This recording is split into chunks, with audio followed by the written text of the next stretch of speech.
മിക്സിയിലൊന്ന് കറക്കിയെടുത്ത് വളരെ സിമ്പിളായിട്ട് തയ്യാറാക്കിയെടുക്കാൻ വേണ്ടി പറ്റുന്ന നല്ല ടേസ്റ്റി ആയിട്ടുള്ളൊരു കേക്കിൻ്റെ റെസിപ്പിയാണ്. മിക്സറിൻ്റെ ജാർ എടുത്തിട്ടുണ്ട്, അതിലേക്ക് 1 കപ്പ് റവ ഇട്ട് കൊടുത്തിട്ടുണ്ട്. ഇതിൻ്റെ കൂടെ തന്നെ നമുക്ക് ആവശ്യമായിട്ടുള്ളത് ക്യാരറ്റാണ്. ഞാനിവിടെ 125 ഗ്രാം ക്യാരറ്റാണ് എടുത്തിരിക്കുന്നത്. അതിൻ്റെ തൊലിയൊക്കെ കളഞ്ഞതിന് ശേഷമുള്ള അളവാണ് 125 ഗ്രാം. ഇനി ഇതിലേക്ക് മധുരത്തിന് പാകത്തിന് 1/2 കപ്പ് പഞ്ചസാര ചേർത്തിട്ടുണ്ട്. ഇനി ഇതിലേക്ക് 1/2 കപ്പ് പാലാണ് ചേർത്ത് കൊടുക്കുന്നത്.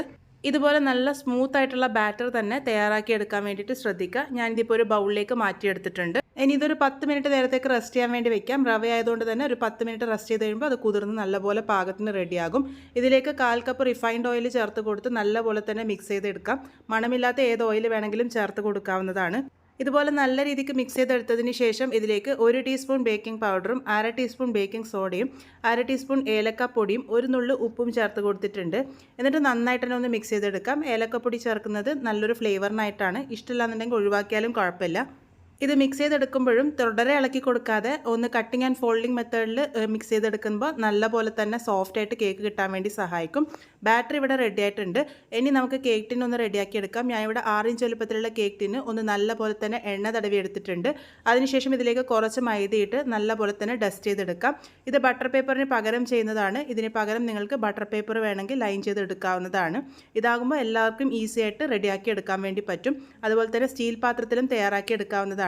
ഇനി ഒരു കേക്ക് ബേക്ക് ചെയ്യുന്നതിന് തൊട്ട് മുന്നായിട്ട് ഇതിലേക്ക് 1/2 ടീസ്പൂൺ വിനാഗിരി കൂടെ ചേർക്കുന്നുണ്ട്. വിനാഗിരി ചേർക്കുമ്പോൾ ബേക്കിംഗ് സോഡയായിട്ട് റിയാക്ട് ചെയ്ത് നല്ല സ്പോഞ്ചി ആയിട്ടുള്ള കേക്ക് കിട്ടാൻ വേണ്ടി സഹായിക്കും. നമ്മൾ ഈ ഒരു കേക്ക് മുട്ടയൊന്നും ചേർക്കാതെയാണ് തയ്യാറാക്കിയിരിക്കുന്നത്. അതുകൊണ്ടാണ് ഇതിൽ വിനാഗിരി ചേർത്ത് കൊടുത്തിരിക്കുന്നത്. വിനാഗിരി ചേർത്തെന്ന് വെച്ചാൽ ഇതിന് പുളിപ്പൊന്നും വരാൻ പോകുന്നില്ല. അപ്പോൾ എന്തായാലും വിനാഗിരി ചേർത്ത് തന്നെ ട്രൈ ചെയ്ത് നോക്കൂ. നല്ല സോഫ്റ്റ് ആയിട്ടുള്ള കേക്ക് നമുക്ക് തയ്യാറാക്കി എടുക്കാൻ വേണ്ടി പറ്റും. കേക്ക് ടിന്നിലേക്ക് ബാറ്റർ ഒഴിച്ചു കൊടുത്തിട്ടുണ്ട്. ബാറ്റർ ഒഴിച്ചു കൊടുത്തതിന് ശേഷം ഇതിൻ്റെ മുകളിലേക്ക് കുറച്ച് ഗ്രേറ്റ് ചെയ്ത ക്യാരറ്റും കൂടി ഇട്ട് കൊടുത്തിട്ടുണ്ട്. ഇനി ഇത് ബേക്ക് ചെയ്തെടുക്കാം. ബേക്ക് ചെയ്യാൻ വേണ്ടിയിട്ട് ഞാൻ ഇതുപോലത്തെ പാത്രമാണ് എടുത്തിരിക്കുന്നത്. അതിൽ ഉപ്പും ഒരു ചെറിയ സ്റ്റാൻഡും വെച്ച് കൊടുത്തിട്ടുണ്ട്. ഉപ്പ് ചേർത്ത് കൊടുക്കുന്ന പാത്രം കേടാകാതിരിക്കാൻ വേണ്ടി മാത്രമാണ്. ഉപ്പില്ലെങ്കിലും കുഴപ്പമൊന്നുമില്ല. ഇതാദ്യം 5 മിനിറ്റ് നേരം നല്ല ഹൈ ഫ്ലെയിമിൽ പ്രീ ഹീറ്റ് ചെയ്യണം. അതിനുശേഷം വേണം കേക്ക് ടിൻ ഇറക്കി വെക്കാൻ. അതിനുശേഷം മീഡിയം ഫ്ലെയിമിൽ വെച്ചിട്ട് 30 മുതൽ 35 മിനിറ്റ് നേരമാകുമ്പോഴേക്കും കേക്ക് റെഡിയായി കിട്ടും. കേക്ക് ഇതുപോലെ പാകത്തിന് റെഡിയായി വന്നതിന് ശേഷം അതിൻ്റെ ചൂട് നല്ലപോലെ ആറി വന്നിട്ട് മാത്രം കേക്ക് ടിന്നിൽ നിന്ന് റിമൂവ് ചെയ്യുക. അല്ലാന്നുണ്ടെങ്കിൽ കേക്ക് അവിടെ ഒട്ടിപ്പിടിച്ച് നിൽക്കാനുള്ള സാധ്യതയുണ്ട്. ഇതിപ്പോൾ നോക്കൂ, നല്ല സ്പോഞ്ചി ആയിട്ടുള്ള നല്ല പെർഫെക്റ്റ് ആയിട്ടുള്ള കേക്ക് നമുക്ക് റെഡിയായി കിട്ടിയിട്ടുണ്ട്.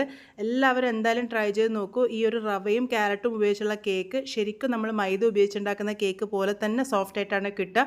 നല്ല ഹെൽത്തി ആയിട്ടുള്ള ഈ ഒരു കേക്ക് നിങ്ങൾ ട്രൈ ചെയ്ത് ഫീഡ്ബാക്സ് ഒക്കെ പറയാൻ വേണ്ടി മറക്കരുത്.